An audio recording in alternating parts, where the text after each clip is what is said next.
September 16, 1992. In a single day, one man made $1 billion by breaking the Bank of England. On purpose. He bet $10 billion that the British pound would collapse, and then he made it happen.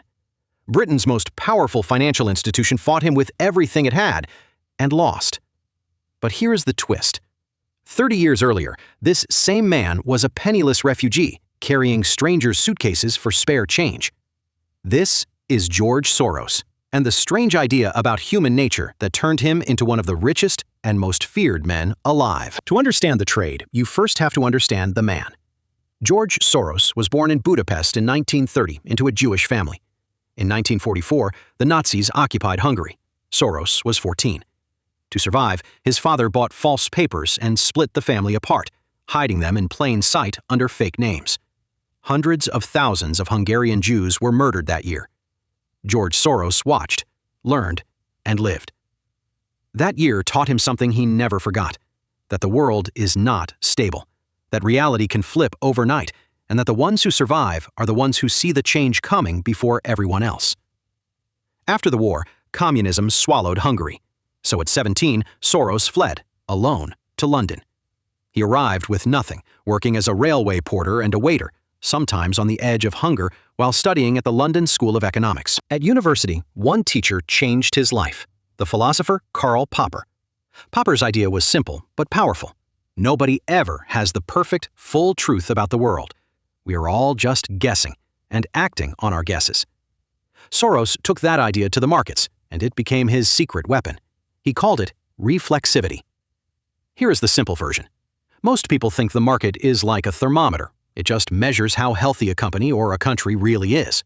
Soros said, no, the market is more like a crowd. If enough people believe a price will rise, they buy, and their buying actually makes it rise.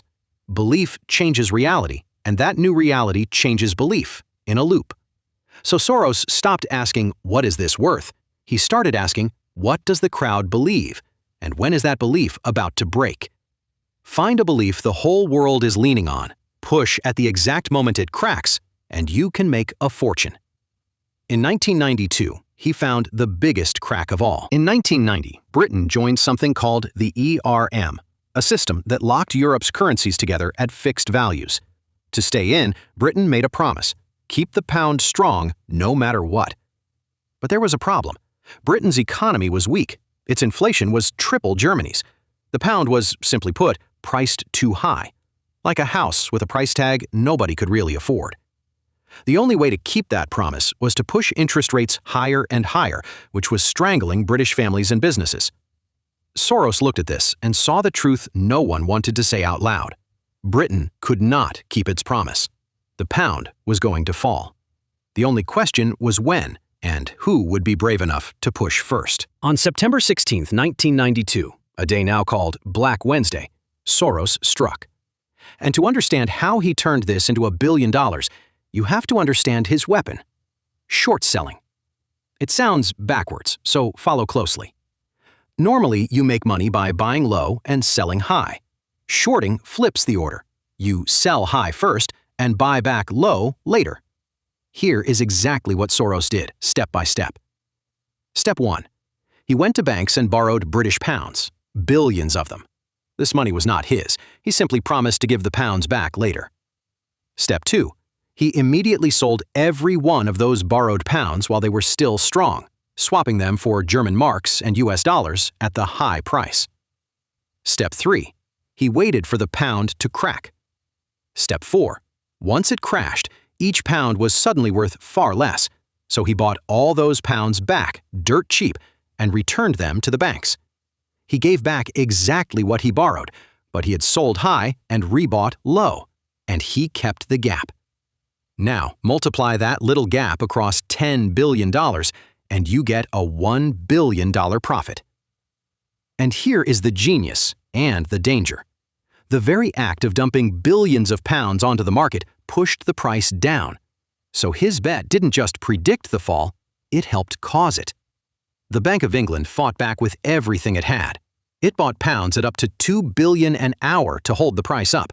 It raised interest rates from 10% to 12% and promised 15%, all in one single panicked day, punishing every family with a mortgage. It wasn't enough. By that evening, Britain surrendered, crashed out of the system, and let the pound fall. Soros walked away with over $1 billion in a single day, but the pound was only the beginning.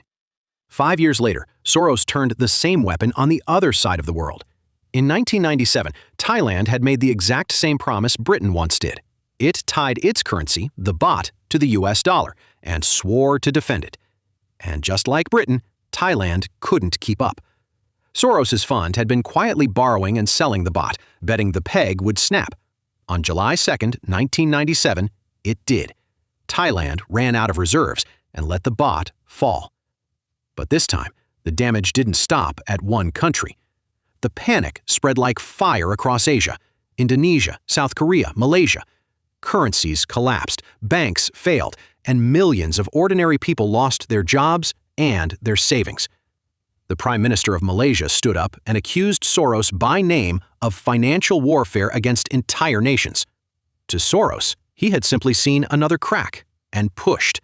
To millions of Asians, he was the face of a catastrophe.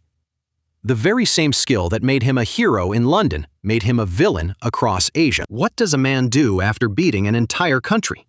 He started giving the money away. Over his life, George Soros gave away more than $30 billion, funding schools, scholarships, and pro-democracy movements through his Open Society foundations, named after the very idea Karl Popper taught him. But power like that makes enemies. Soros became one of the most attacked men on the planet, a lightning rod for conspiracy theories and political hatred from every direction. To some, a hero of democracy. To others, a villain pulling the world's strings. The truth is stranger than either myth.